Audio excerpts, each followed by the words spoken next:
سورة التوبة. أعوذ بالله من الشيطان الرجيم. براءة من الله ورسوله إلى الذين عاهدتم من المشركين فسيحوا في الأرض 4 أشهر واعلموا أنكم غير معجز الله وأن الله مخزي الكافرين. وأذان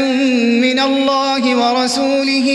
إلى الناس يوم الحج الأكبر أن الله بريء من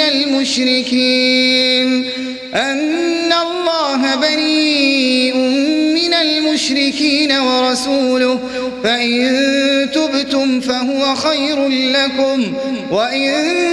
توليتم فاعلموا أنكم غير معجز الله وبشر الذين كفروا بعذاب أليم. إلا الذين عاهدتم من المشركين ثم لم ينقصوكم شيئا ولم يظاهروا عليكم أحدا فأتموا إليهم عهدهم إلى مدتهم إن الله يحب المتقين. فإذا انسلخ الأشهر الحرم فاقتلوا المشركين حيث وجدتموهم وخذوهم واحصروهم واقعدوا لهم كل مرصد فإن تابوا وأقاموا الصلاة وآتوا الزكاة فخلوا سبيلهم إن الله غفور رحيم. وإن أحد من المشركين استجارك فأجره حتى يسمع كلام الله ثم أبلغه مأمنه ذلك بأنهم قوم لا يعلمون.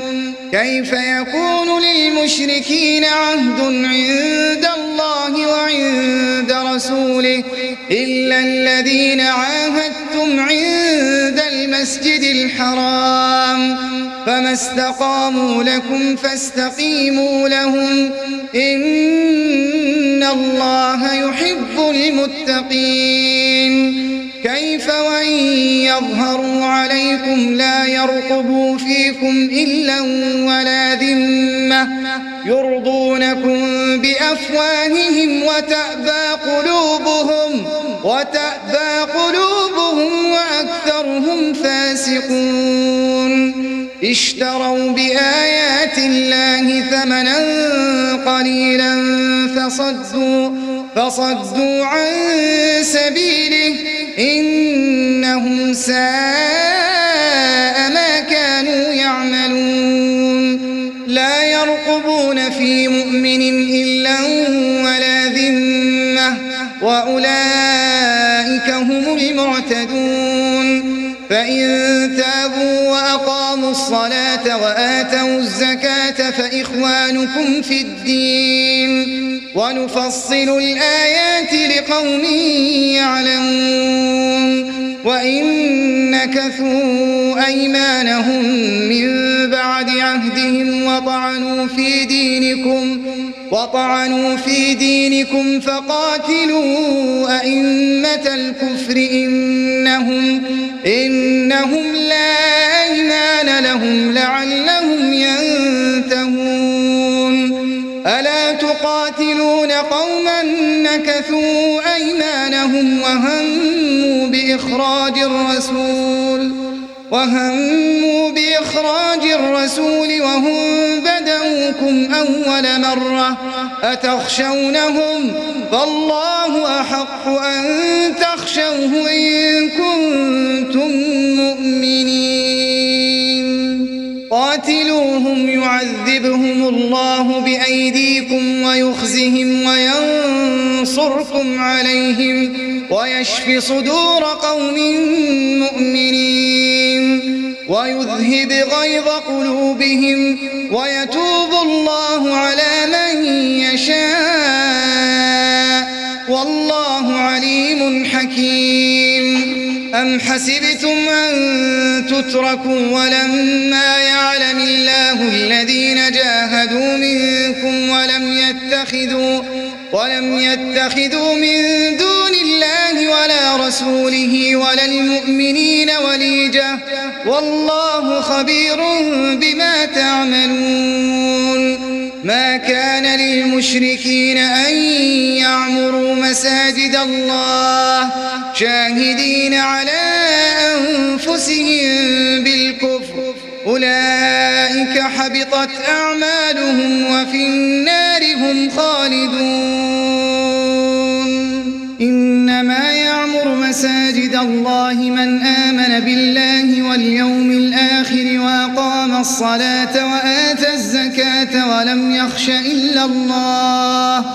فعسى أولئك أن يكونوا من المهتدين. أجعلتم سقاية الحاج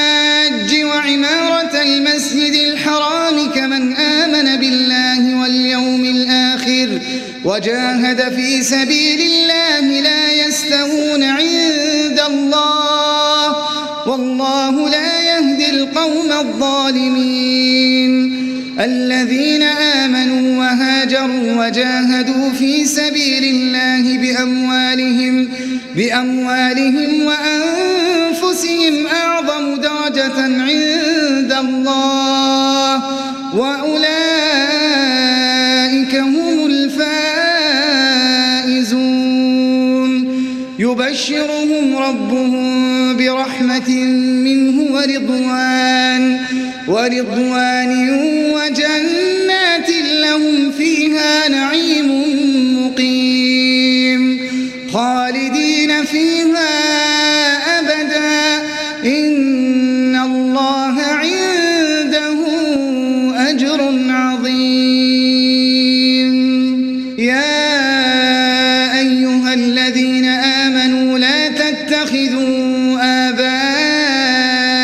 وإخوانكم أولياء إن استحبوا الكفر على الإيمان ومن يتولهم منكم فأولئك هم الظالمون. قل إن كان آباؤكم وأبناؤكم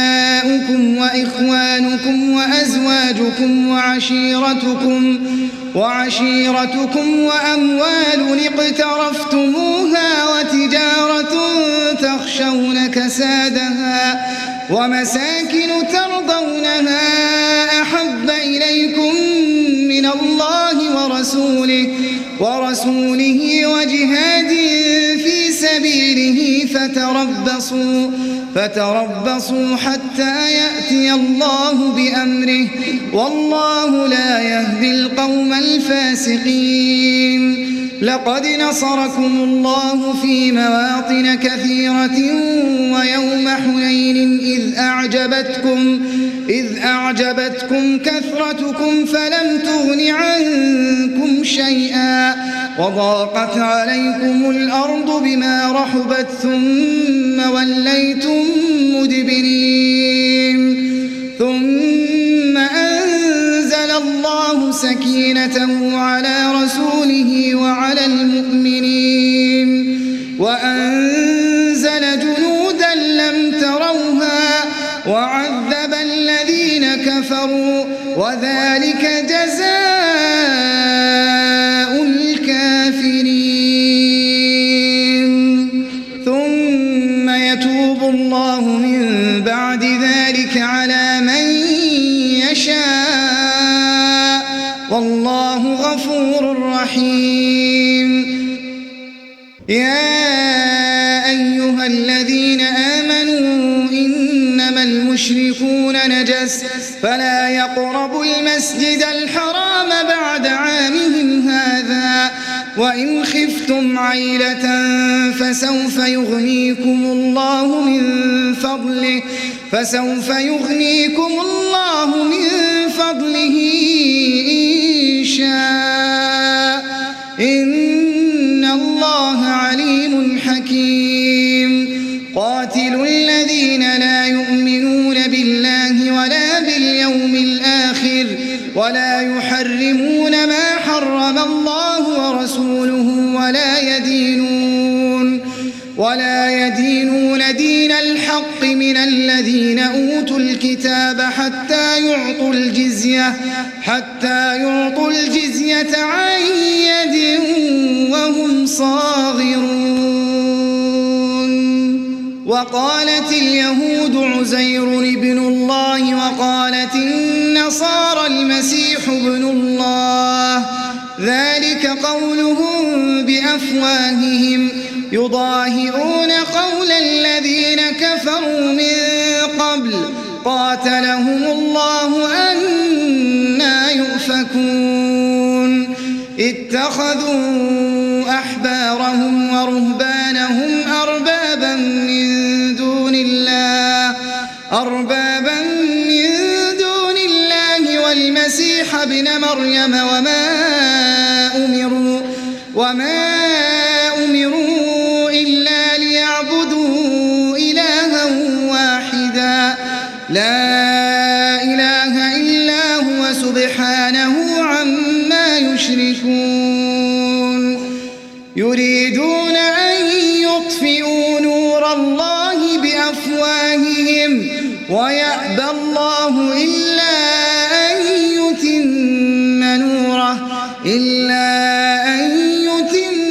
نوره ولو كره الكافرون. هو الذي أرسل رسوله بالهدى ودين الحق ليظهره على الدين كله ولو كره المشركون. يا أيها الذين آمنوا إن كثيرا من الأحبار والرهبان ليأكلون أموال الناس بالباطل ويصدون عن سبيل الله. والذين يكنزون الذهب والفضة ولا ينفقونها في سبيل الله فبشرهم بعذاب أليم يوم يحمى عليها في نار جهنم فتكوى بها جباههم وجنوبهم وظهورهم هذا ما كنزتم لأنفسكم فذوقوا ما كنتم تكنزون. إن عدة الشهور عند الله 12 شهرا في كتاب الله يوم خلق السماوات والأرض منها 4 حرم ذلك الدين القيم فلا تظلموا فيهن أنفسكم وقاتلوا المشركين كافة كما يقاتلونكم كافة واعلموا أن الله مع المتقين. إنما النسيء زيادة في الكفر يضل به الذين كفروا يحلونه عاما ويحرمونه عاما ليواطئوا عدة ما حرم الله فيحلوا ما حرم الله زين لهم سوء أعمالهم والله لا يهدي القوم الكافرين. يا أيها الذين آمنوا ما لكم إذا قيل لكم انفروا في سبيل الله اثاقلتم إلى الأرض أرضيتم بالحياة الدنيا من الآخرة فما متاع الحياة الدنيا في الآخرة إلا قليل إلا تنفروا يعذبكم عذابا أليما ويستبدل قوما غيركم ولا تضروه شيئا والله على كل شيء قدير. إلا تنصروه فقد نصره الله إذ أخرجه الذين كفروا ثاني اثنين إذ هما في الغار إذ يقول لصاحبه لا تحزن إن الله معنا فأنزل الله سكينته عليه وأيده بجنود لم تروها وجعل كلمة الذين كفروا السفلى وكلمة الله هي العليا والله عزيز حكيم. انفروا خفافا وثقالا وجاهدوا بأموالكم وأنفسكم في سبيل الله ذلكم خير لكم إن كنتم تعلمون. لو كان عرضا قريبا وسفرا قاصدا لاتبعوك ولكن بعدت عليهم الشقة وسيحلفون بالله لو استطعنا لخرجنا معكم يهلكون أنفسهم والله يعلم إنهم لكاذبون. عفى الله عنك لما أذنت لهم حتى يتبين لك الذين صدقوا وتعلم الكاذبين. لا يستأذنك الذين يؤمنون بالله واليوم الآخر أن يجاهدوا بأموالهم وأنفسهم والله عليم بالمتقين. إنما يستأذنك الذين لا يؤمنون بالله واليوم الآخر وارتابت قلوبهم فهم في ريبهم يترددون. ولو أرادوا الخروج لأعدوا له عدة ولكن كره الله بعاثهم فثبطهم وقيل اقعدوا مع القاعدين. لو خرجوا فيكم ما زادوكم إلا خبالا ولأوضعوا خلالكم يبغونكم الفتنة وفيكم سماعون لهم والله عليم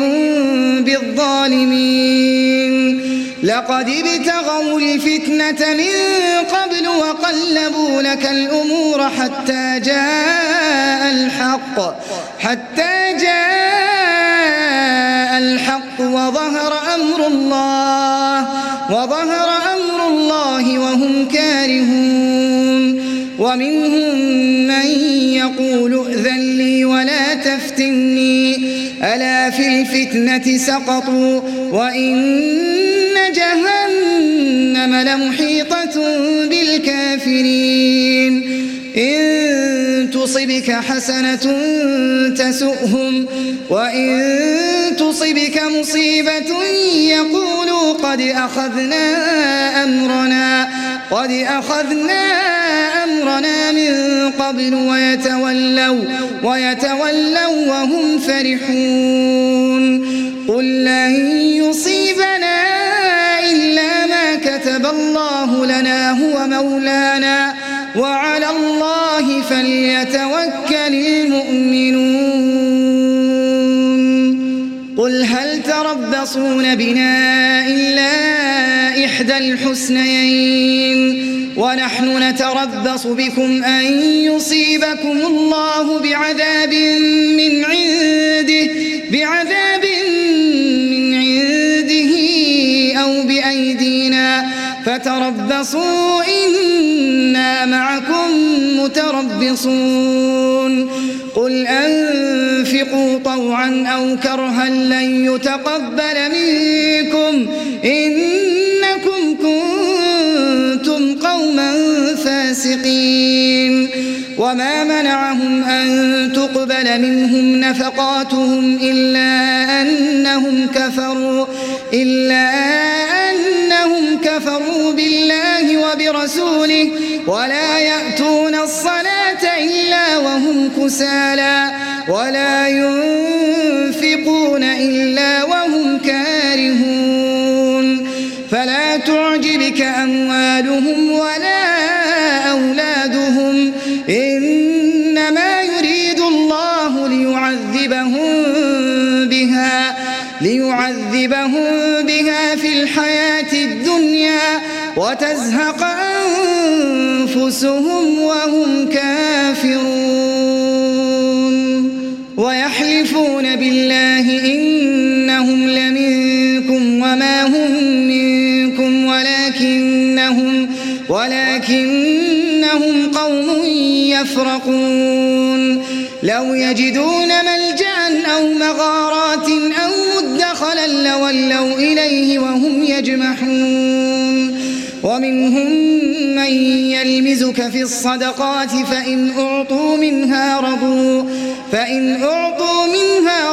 وإن لم يعطوا منها إذا هم يسخطون ولو أنهم رضوا ما آتاهم الله ورسوله وقالوا حسبنا الله سيؤتينا الله من فضله ورسوله إنا إلى الله راغبون إنما الصدقات للفقراء والمساكين والعاملين عليها والمؤلفة قلوبهم وفي الرقاب والغارمين وفي سبيل الله وابن السبيل فريضة من الله والله عليم حكيم ومنهم الذين يؤذون النبي ويقولون هو أذن قل أذن خير لكم يؤمن بالله ويؤمن للمؤمنين ورحمة للذين آمنوا منكم والذين يؤذون رسول الله لهم عذاب أليم يحلفون بالله لكم ليرضوكم والله ورسوله أحق أن يرضوه إن كانوا مؤمنين ألم يعلموا أنه من يحادد الله ورسوله فأن له نار جهنم خالدا فيها ذلك الخزي العظيم يحذر المنافقون أن تنزل عليهم سورة تنبئهم بما في قلوبهم قل استهزئوا إن الله مخرج ما تحذرون ولئن سألتهم ليقولن إنما كنا نخوض ونلعب قل أبالله وآياته ورسوله كنتم تستهزئون لا تعتذروا قد كفرتم بعد إيمانكم إن نعف عن طائفة منكم نعذب طائفة بأنهم كانوا مجرمين المنافقون والمنافقات بعضهم من بعض يأمرون بالمنكر وينهون عن المعروف ويقبضون أيديهم نسوا الله فنسيهم إن المنافقين هم الفاسقون وعد الله المنافقين والمنافقات والكفار نار جهنم خالدين فيها هي حسبهم ولعنهم الله ولهم عذاب مقيم كالذين من قبلكم كانوا أشد منكم قوة وأكثر أموالا وأولادا فاستمتعوا بخلاقهم فاستمتعتم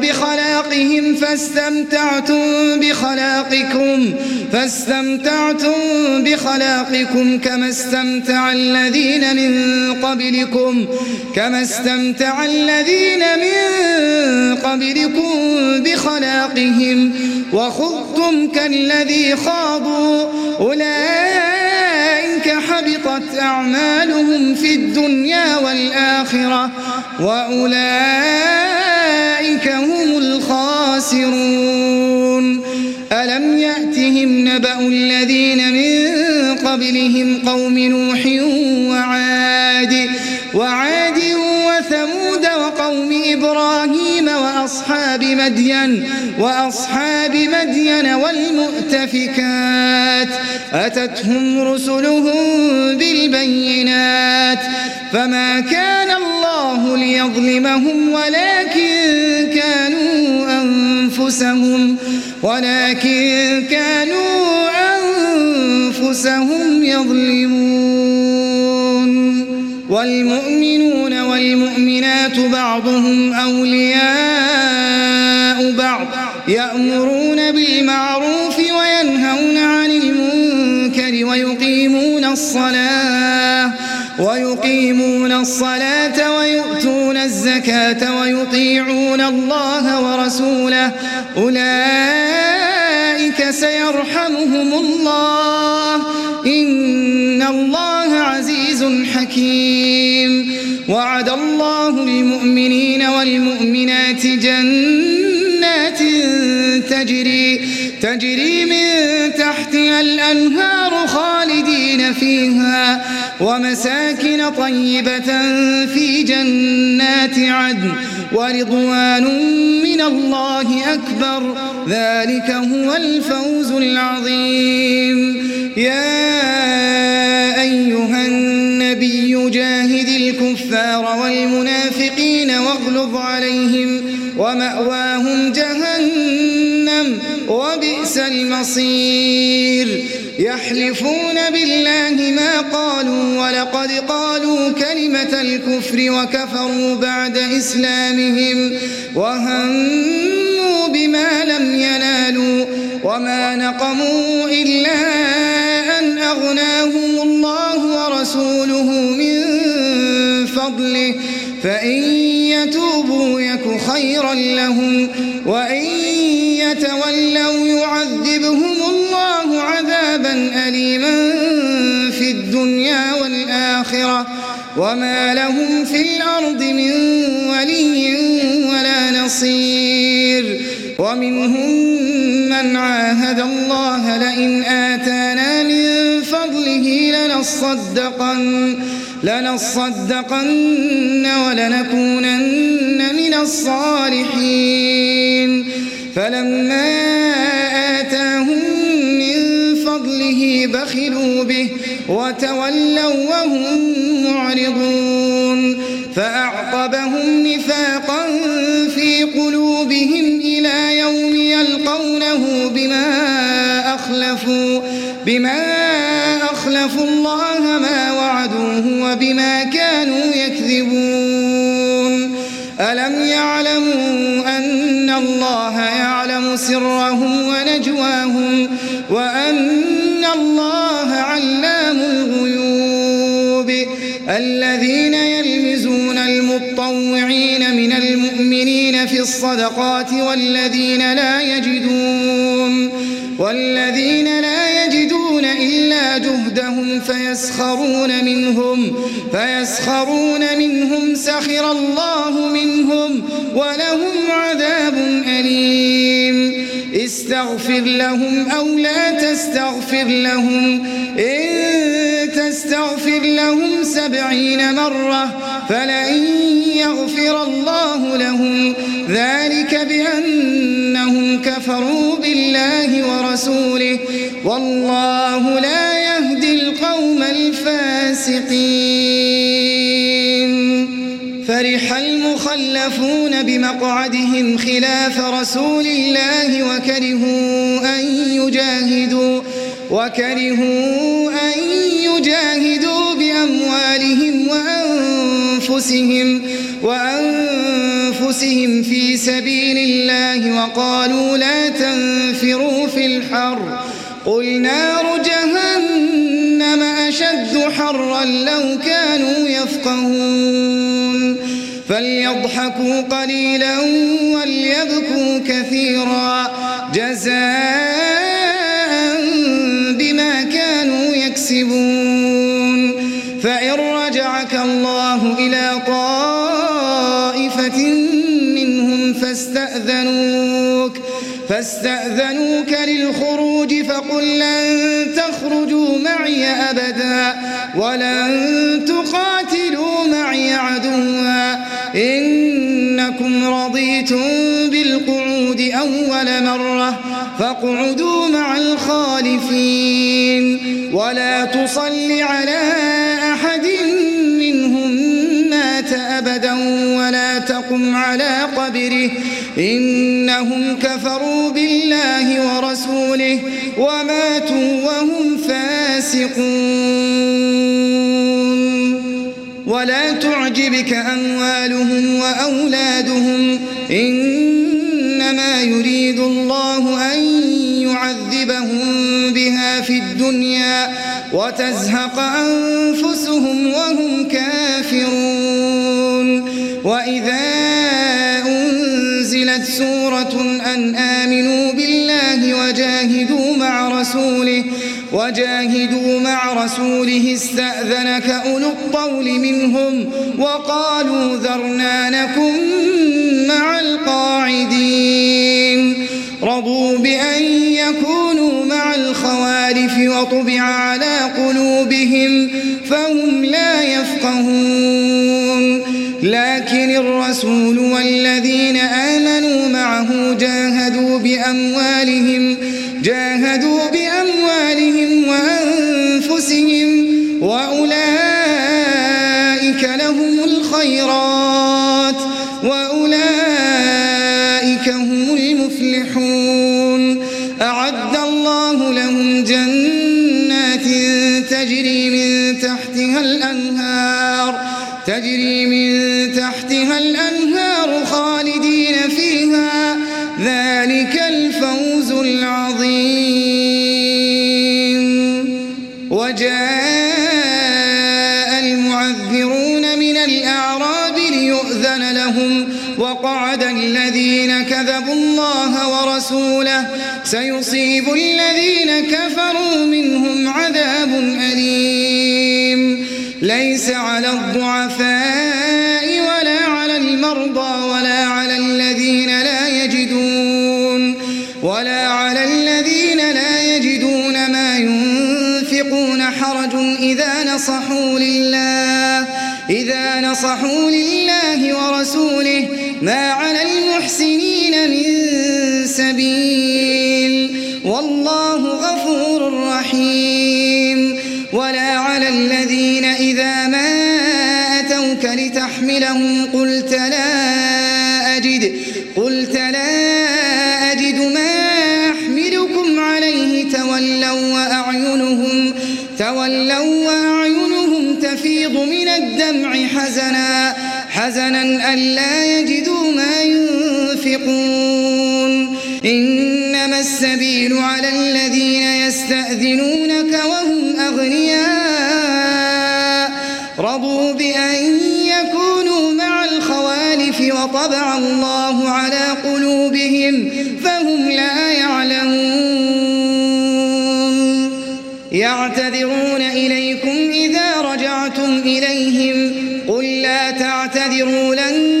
نؤمن لكم قد نبأنا الله من أخباركم وسيرى الله عملكم ورسوله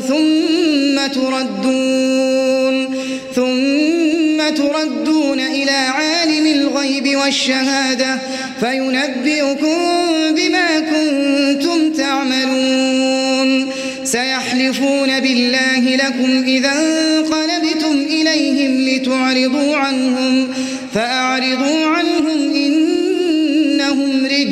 ومأواهم جهنم جزاء بما كانوا يكسبون يحلفون لكم لترضوا عنهم فإن ترضوا عنهم فإن الله لا يرضى عن القوم الفاسقين الأعراب أشد كفرا ونفاقا وأجدر أن لا يعلموا حدود ما أنزل الله على رسوله والله عليم حكيم ومن الأعراب من يتخذ ما ينفق مغرما ويتربص بكم الدوائر عليهم دائرة السوء والله سميع عليم ومن الأعراب من يؤمن بالله واليوم الآخر ويتخذ ما ينفق قربات عند الله وصلوات الرسول ألا إنها قربة لهم سيدخلهم الله في رحمته إن الله غفور رحيم والسابقون الأولون من المهاجرين والأنصار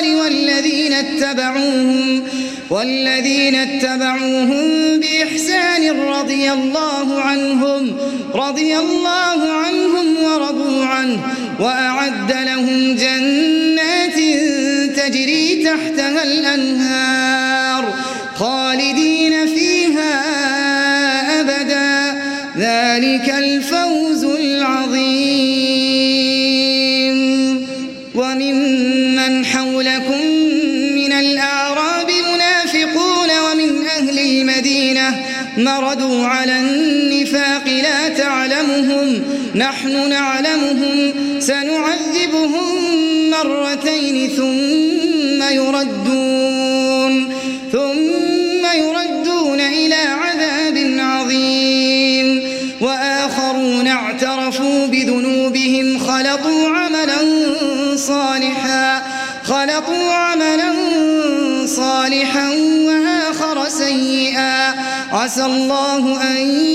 يتوب عليهم إن الله غفور رحيم خذ من أموالهم صدقة تطهرهم وتزكيهم بها وصل عليهم إن صلاتك سكن لهم والله سميع عليم ألم يعلموا أن الله هو يقبل التوبة عن عباده ويأخذ الصدقات وأن الله هو التواب الرحيم وقل اعملوا فسيرى الله عملكم ورسوله والمؤمنون وستردون إلى عالم الغيب والشهادة فينبئكم بما كنتم تعملون وآخرون مرجون لأمر الله إما يعذبهم وإما يتوب عليهم والله عليم حكيم والذين اتخذوا مسجدا ضرارا وكفرا وتفريقا بين المؤمنين وإرصادا لمن حارب الله ورسوله من قبل وليحلفن إن أردنا إلا الحسنى والله يشهد إنهم لكاذبون لا تقم فيه أبدا لمسجد أسس على التقوى من أول يوم أحق أن تقوم فيه رجال يحبون أن يتطهروا والله يحب المطهرين أفمن أسس بنيانه على تقوى من الله ورضوان خير أم من أسس بنيانه على شفا جرف هار جرف هار فانهار به في نار جهنم والله لا يهدي القوم الظالمين لا يزال بنيانهم الذي بنوا ريبة في قلوبهم إلا أن تقطع قلوبهم والله عليم حكيم إن الله اشترى من المؤمنين أنفسهم وأموالهم بأن لهم الجنة يقاتلون في سبيل الله فيقتلون ويقتلون وعدا عليه حقا في التوراة والإنجيل والقرآن ومن أوفى بعهده من الله فاستبشروا ببيعكم الذي بايعتم به وذلك هو الفوز العظيم التائبون العابدون الحامدون السائحون الراكعون الساجدون الآمرون بالمعروف والناهون عن المنكر والحافظون لحدود الله وبشر المؤمنين ما كان للنبي والذين آمنوا أن يستغفروا للمشركين ولو كانوا أولي قربى من بعد ما تبين لهم أنهم أصحاب الجحيم وما كان استغفار إبراهيم لأبيه إلا عن موعدة وعدها إياه فلما تبين له أنه عدو لله تبرأ منه إن إبراهيم لأواه حليم وما كان الله ليضل قوما بعد إذ هداهم حتى يبين لهم ما يتقون إن الله بكل شيء عليم إن الله له ملك السماوات والأرض يحيي ويميت وما لكم من دون الله من ولي ولا نصير لقد تاب الله على النبي والمهاجرين والأنصار الذين اتبعوه في ساعة العسرة من بعد ما كاد يزيغ قلوب فريق منهم ثم تاب عليهم إنه بهم رءوف رحيم وعلى الثلاثة الذين خلفوا حتى إذا ضاقت عليهم الأرض بما رحبت وضاقت عليهم أنفسهم وظنوا أن لا ملجأ من الله إلا إليه ثم تاب عليهم ليتوبوا إن الله هو التواب الرحيم يا أيها الذين آمنوا اتقوا الله وكونوا مع الصادقين ما كان لأهل المدينة ومن حولهم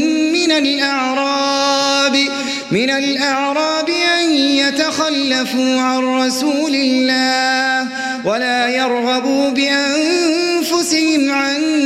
نفسه ذلك بأنهم لا يصيبهم ظمأ ولا نصب ولا مخمصة في سبيل الله ولا يطؤون موطئا يغيظ الكفار ولا ينالون من عدو نيلا إلا كتب لهم به عمل صالح إن الله لا يضيع أجر المحسنين ولا ينفقون نفقة صغيرة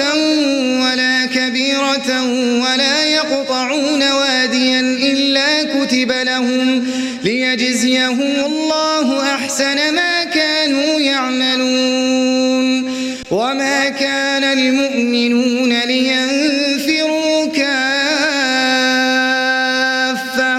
فلولا نفر من كل فرقة منهم طائفة ليتفقهوا في الدين ولينذروا قومهم إذا رجعوا إليهم لعلهم يحذرون. يا أيها الذين آمنوا قاتلوا الذين يلونكم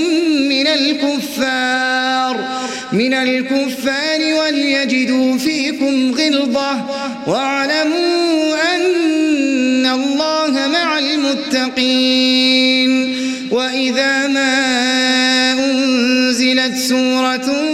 فمنهم من يقول أيكم زادته هذه إيمانا فأما الذين آمنوا فزادتهم إيمانا وهم يستبشرون. وأما الذين في قلوبهم مرض فزادتهم رجسا إلى رجسهم وماتوا وهم كافرون. أولا يرون أنهم يفتنون في كل عام مرة أو مرتين ثم لا يتوبون ولا هم يذكرون. وإذا ما أنزلت سورة نظر بعضهم إلى بعض هل يراكم